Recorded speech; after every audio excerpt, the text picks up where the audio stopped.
Hey y'all, how's it going? Having a little bit of a meditation session with myself outside. Hear the birds. I got up a little bit earlier than my family, so I thought I would take a moment to enjoy some quiet. It's not something I get a lot of, and when I do get it, I try to savor it. And while I was meditating, one of the things that came up was, I don't know if anybody's aware, but currently here in Austin, we're having some mini wildfires happening around the metro area, and there are some that are pretty close to where I live. And while sitting outside, the first thing I noticed was, actually as soon as I opened the door, I smelled the scent of charred wood. And at first I was just like, who's barbecuing or grilling this early in the morning? And then I realized, like, that's not the same as what the grills around, my neighbors smell like. So it reminded me of when I first moved to Austin, actually back in 2011. It was right after some major fires in Bastrop County, and I had to drive through there in order to get back to New Orleans. That's exactly what this smells like. And it was very interesting to me because I actually moved to Austin during eclipse season. It was November of 2011. I moved in between eclipses. And that's important because eclipses let us know that there's a huge change or pivotal shifts happening, right? This is also during my Saturn return. So made me think about that this morning when I smelled the fire, because we're currently in the middle of eclipse season. And fire is a powerful ally that we don't talk enough about. It is one of the major elements that I work with in my own practices with people and for myself. I found it to be the most healing therapeutic medicine for me. And then next would be air, for obvious reasons. All of you know I'm an Aquarius by now, so there's that. But fire is something that I've always respected and held dear. And to walk outside, right, to not even cross the threshold of my patio door, right, a portal, to not even cross that portal and smell the purification happening on the other side of that door, I was like, okay, I received that message. What message? Pivotal shifts. Fire disperses, it purifies, and it cleanses. Fire knows how to destroy, but it also knows how to leave what it's left, like what it's consumed, how to transmute it into a state that is healthier. And though it may be painful and traumatic in some ways for some people, not to be insensitive, but on the other side of it, you can use what it's left behind in order to cultivate riches. What do I mean? Earth, the earth energy, right? When fire consumes earth, meaning dead wood or anything that's in its wake, it transmutes that usually, breaks it down into its basic components. You can use that to cultivate new soil. You can use that to clear away a new path. You can use it to kill bacteria, right? Maybe what was being burned was, like, back in the day, we're also in the measles outbreak. If you had the measles, they used to burn anything that you touched, right? So purification in that regard. Spiritually speaking, breathing in that type of air in small quantities, right? Like smelling the charred scent, not actually like being in major wildfires and trying to consume that thick, black, billowy smoke. No, that's not healthy. But the light scent that's carried over from, miles away, that charred scent, actually helps us to purify grief. It helps us to purify that which no longer serves us and let it go. And it also contains, believe it or not, selenium.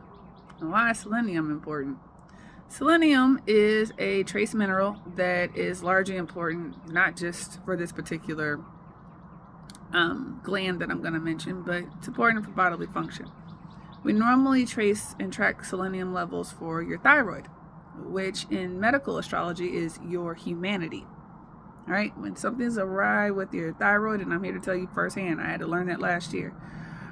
When something's awry with your thyroid, usually it's asking you, how or are you taking your own humanity into account at this stage in your life? And I'm here to tell you, when my thyroid started going, I was not considering my own humanity in many circumstances. So I mentioned selenium in reference to fire and purification because during the times that we see a lot of fires, especially during transition months and eclipse seasons, it's a call for humanity to really sit back and ponder, what is it that we truly value? What is being dismantled, right? So that way on the other side, we can actually see what needs to be formed. It doesn't mean it has to come back stronger, because when we think about strength, we tend to always think about something that's rigid and hard. It needs to come back healthy, flexible, fluid, and able to be able and have the ability to stand the test of time. Right? So we need something that is classic in the sense of it's transferable throughout timelines, but also flexible enough to be able to bend and be nimble in moments where it needs to be. I thought about my own life and some of the changes that are happening right now that are major in a beautiful way, in a positive way. And so when I also smelled the smoke, it let me know that it's a signal, right? It's a signal that what I'm burning down is necessary. It's also a signal to remind me and possibly warn, be mindful of what you're destroying. Is it time to let that go? Is it time to disconnect? Is it time to be present for other things and other people? Is it time to be a little bit more present for yourself, right? What are you dismantling and why? So fire is also meant to be respected, not necessarily controlled. It's meant to be respected and contained, right? People always want to control fire, control all the elements, but they're meant to be respected for what they are. So how do you incorporate this into your own daily practices? Anybody who works with candle work and candle magic, by all means, this will be a great time for you to maybe create your own candle or your own candle series, or create some candles or incense for yourself. Anything that burns down also helps burn away, right? It also helps us with the passage of time, right? This is a beautiful time for you to also think about what you are passionate about. So incorporating dance, incorporating anything that involves sensuality, because fire is a very sensual and passionate and powerful element. It's also a beautiful time to maybe consider, like a girlfriend of mine actually does hot works a lot, right? So consider maybe Bikram yoga or hot works, or hitting the sauna, right? Things that help to purify and detoxify. When we think about foods in the fire element, think about peppers, right? Anything that's hot and spicy, right? That's really great for stripping mucus from the body.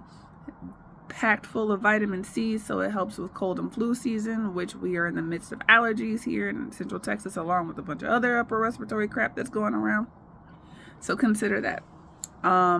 Think about garlic, think about ginger, think about anything that's pretty pungent and strong. Wasabi, which is, horseradish, I think, based, and peppers. Fact check me on that one, I'm not sure, but I do know wasabi is very pungent, opens things up, right? So keep that in mind. Be mindful of what you're letting go of. Be mindful of what needs to burn away and go away, right? And be mindful of how you're going to use those ashes to rebuild, or if you're even going to use those ashes to be a part of the earth that you're using for your new foundation. It's kind of like cleaning a grill. Do you always use that leftover charcoal for anything? Some people use it to compost. Some people use it,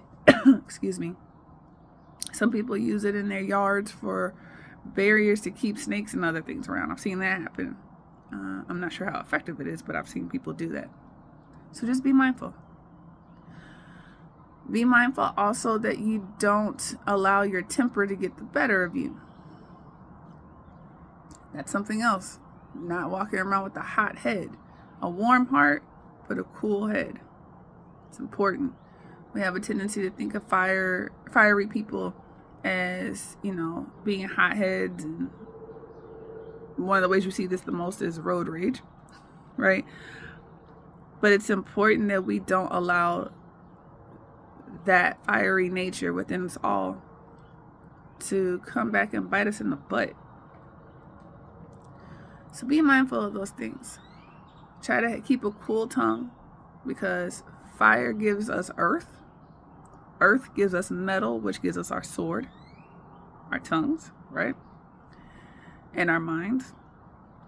And all need water in order to be tempered, smooth, and guided in some way.